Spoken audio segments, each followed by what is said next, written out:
যদি না দেই তাহলে কি গুনাহ হবে? যদি আপনার কাছে কাউকে উপযুক্ত মনে না হয়, নিরাপদ পরিবেশ আছে বলে মনে না হয়, তাহলে গুনাহ হবে না। ভোট দেওয়াটা ফরজ কিংবা ওয়াজিব না, তবে দিলে অবশ্যই আপনাকে দায়িত্বশীলতার সাথে, সচেতনতার সাথে, আমানতদারিতার সাথে দিন, ইসলাম, দেশ, রাষ্ট্র, মানুষের সকল স্বার্থ বিবেচনা করে আপনাকে দিতে হবে। আর যদি না দেন আপনি, তো গুনাহগার হবেন না, তবে আপনার না দেওয়ার কারণে যদি কোনো সুবিধা কেউ পায় তাহলে সেটাও আপনার করা উচিত না। এখানে আপনার অ্যাক্টিভিটিসের ফলাফল কি হতে পারে এটার উপর অনেক কিছু নির্ভর করে।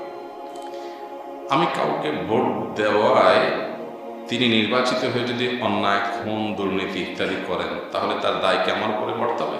অবশ্যই পড়তে হবে, অবশ্যই পড়তে হবে। ভোট দেওয়া মানে কি? মতামত দেওয়া, তাই না? অভিমত দেওয়া। একটা মানুষ, তাকে নির্বাচিত হওয়ার জন্য আমি ভোট দিলাম,